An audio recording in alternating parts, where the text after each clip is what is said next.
नमस्कार। द्वितीय वर्ष भूगोल के विद्यार्थियों के लिए प्रथम प्रश्न पत्र और उसके अंतर्गत आज का जो बिंदु रहेगा वह है संभववाद, द पॉसिबिलिज्म। पर्यावरणवाद की विचारधारा के अंतर्गत यह अनुभव किया जाता रहा कि मनुष्य की क्षमताओं को पर्यावरणीय शक्तियाँ नियंत्रित नहीं कर सकती, वरन केवल प्रभाव डाल सकती है। इस उपागम के अनुसार पर्यावरण की कुछ संभावनाएं या पॉसिबिलिटीज़ उपलब्ध रहती है। यह मनुष्य अपनी चॉइस या छांट के अनुसार उनका उपयोग कर सकता है। संभववाद की विचारधारा का जन्म फ्रांस में वाइडल डीला ब्लास के द्वारा किया गया।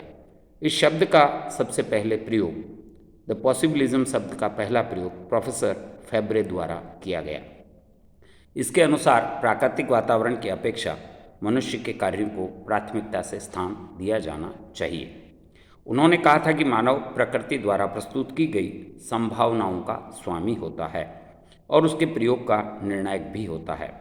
संभववाद किसी निश्चित स्थान तथा प्रकृति में प्रत्येक चरण पर संभावना के दर्शन पर आधारित है। इसी संदर्भ में प्रोफेसर फेब्रे ने लिखा कि there are no necessities but everywhere possibilities and man is master of possibilities is the judge of their usage। उनके अनुसार मानव का पर्यावरण में वही महत्व है जो अन्य तत्व जैसे जलवायु, वनस्पति, मृदा आदि का होता है।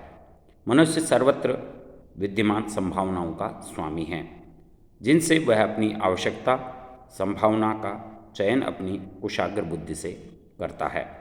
संभववादी उपागम के जनक प्रोफेसर ब्लास ने अपनी पुस्तक मानव भूगोल के सिद्धांत, the principle of human geography में, जो 1922 में प्रकाशित हुई थी, में मानव पर्यावरण संबंधों में संभववादी उपागम के विकास का मार्ग प्रशस्त किया।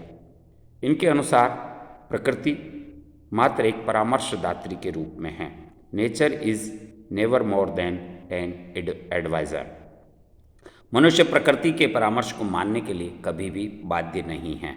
वह प्रकृति में अपनी आवश्यकताओं की पूर्ति हेतु आवश्यक अनुकूलन करके उसे परिवर्तित करने की क्षमता रखता है।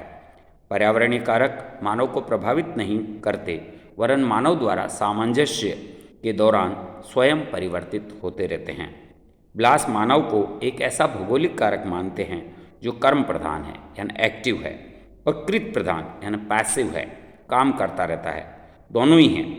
ब्लास ने मानवीय कार्यों की सराहना करते हुए कहा कि मनुष्य ने ही पेड़ पौधों को उनके मूल स्थान से ले जाकर विश्व के अन्य भागों में लगाया है। भिन्न भिन्न प्रकार की जलवायु के अनुकूल उपयुक्त बनाने के लिए विभिन्न किस्में भी उसने तैयार की है।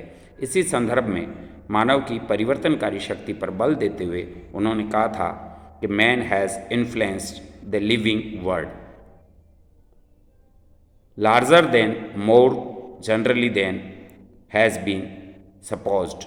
जितना हम सोचते हैं उससे ज़्यादा उसने काम किया है। मानवीय क्रिया पृथ्वी के सजीव एवं निर्जीव दोनों तथ्यों में परिवर्तन करती रहती है। प्रोफेसर डेविस के शिष्य ईसा बोमैन, जो अमेरिकी भूगोलवेता रहे हैं, उन्होंने भौगोलिक अध्ययन में गहराई पर प्रविष्ट संभववादी जड़ों को अधिक महत्वपूर्ण माना। उनके अनुसार जैसे जैसे ज्ञान और विज्ञान का विकास और विस्तार होता है, प्राकृतिक वातावरण और संसाधनों के उपयोग के स्वरूप में भी तब्दीली आती रहती है और उनकी मात्रा भी बढ़ती रहती है। प्रोफेसर कार्ल सावर, अमेरिकी भूगोलवेता, ने मानवीय कौशल और क्षमता को महत्व देते हुए संभववादी विचारधारा के अनुकूल बल दिया। उन्होंने अपनी पुस्तक द कल्चरल ज्योग्राफी में नियतिवादियों के बारे में लिखा, यानी वातावरण निश्चयवाद के जितने भी विद्वान हैं, रीटर है, कार्ल हम्बोल्ट है या सैंपल है, उनके बारे में बताया कि नियंत्रण के बदले प्रभाव और प्रभाव के बदले समायोजन शब्द का प्रयोग करने लगे हैं। The term they use are more moderate, control is replaced by influence and influence by response और एडजस्टमेंट। ब्लास के प्रसिद्ध शिष्य जीन ब्राउन्स भी संभववाद के समर्थक थे। वे मानते थे कि मनुष्य अपने वातावरण के प्रभाव को चुपचाप सहन नहीं करता, वरन उसमें परिवर्तित करने के लिए सदैव क्रियाशील रहता है। पृथ्वी पर मनुष्य के लिए कोई भी वस्तु इतनी परम सीमित नहीं है कि उसमें छांट की संभावना ही न हो। प्राकृतिक वातावरण द्वारा कुछ सीमाएं निर्धारित की जाती है। मनुष्य इन सीमाओं को लांघ तो नहीं सकता, परंतु उसमें परिवर्तन अवश्य कर सकता है। इस परिवर्तन से मनुष्य इन प्राकृतिक तथ्यों को अपने उपयोग और योग्य बनाता है। तथा ब्रुन्स महोदय ने पर्यावरण की सीमाओं को तो स्वीकार किया, परंतु मानव क्षमता को अत्यधिक महत्व दिया और ये कहा कि वे अवरोधक शक्ति के रूप में काम कर सकती है, न कि नियंत्रणकारी। बॉमेन के अनुसार चिंतन और विचारधारा का मानव सभ्यता के उत्थान और पतन से गहरा संबंध है। प्राकृतिक वातावरण की शक्तियाँ कभी भी सभ्यता को पूर्ण रूप में नष्ट नहीं करती, वे केवल मानवीय समूह द्वारा ही त्यागी या अपनाई जाती है। प्रसिद्ध जर्मन दार्शनिक हीगल ने पर्यावरण निश्चयवादी विचारधारा का इतना ऋणात्मक प्रभाव पड़ा कि उन्होंने ये कह दिया कि मेरे सामने वातावरण निश्चयवाद की बात मत करो। जहाँ पहले यूनानी लोग निवास करते थे, अब वहाँ तुर्क रहते हैं। यही तथ्य इस मामले को समायोजित कर देता है, अर्थात मानव वर्ग के आधार पर नहीं, मानव जाति के आधार पर विश्व में संपूर्ण जगत पर फैला है। प्रोफेसर डिमांजिया ने मानव शक्तियों को सर्वोपरि मानते हुए कब बताया कि मानव द्वारा वातावरण के परिवर्तन अत्यधिक महत्वपूर्ण हैं।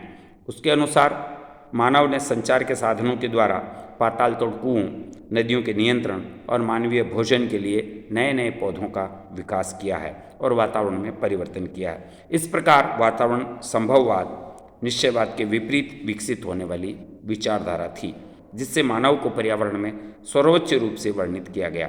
पर्यावरण में अपने आवश्यकता अनुसार परिवर्तन करने वाला महत्वपूर्ण भौगोलिक कारक मानव को माना गया। संभववाद की आलोचना, द क्रिटिसिज्म ऑफ पॉसिबिलिज्म। संभववादी विचारकों ने प्रकृति पर प्रत्यक्ष प्रहार किया, जिस कारण उन्हें अनेक स्थानों पर आलोचना का शिकार होने पड़ा। संभववाद के कट्टर समर्थक लाफेब्रे ने भी पर्यावरणीय शक्तियों को स्वीकार कर लिया और वे लिखते हैं कि मनुष्य अपने पर्यावरण के प्रभावों से कभी भी पूर्णतया स्वतंत्र नहीं हो सकता। The man can never entirely rid themselves whatever they do of the hold their environment has on them। Professor Kumari sample का कथन इस संदर्भ में उपयुक्त सिद्ध होता है कि मनुष्य अपने विषय का कोलाहल करता है, जबकि प्रकृति अपना कार्य मौन रहकर करती है। विभिन्न संभववादी विचारकों ने इस कथन का पुरजोर समर्थन किया कि मानव एक महान शक्ति है जिससे वह प्रकृति पर विजय प्राप्त कर सकता है। इस संदर्भ में प्रोफेसर ब्रुन्स ने कहा, क्योंकि मानव पृथ्वी पर निवास करता है, वह पृथ्वी पर निर्भर है। Because man lives on the earth, he depends on the earth. इस प्रकार स्वयं संभववादी विचारकों ने भी यह स्वीकार कर लिया कि मानवीय क्रियाकलापों पर प्राकृतिक पर्यावरण का प्रभाव पड़ता है, जिसको मद्देनजर रखते ही मानव विकास कर सकता है। इन दोनों ही विचारधाराओं, वातावरण संभववाद और वातावरण निश्चयवाद के बाद एक नया विचार, समन्वयवादी विचार आया, जिसे हम नव निश्चयवाद कहते हैं और इसे बाद में हम चर्चा करेंगे। आज इतना ही। बहुत बहुत धन्यवाद।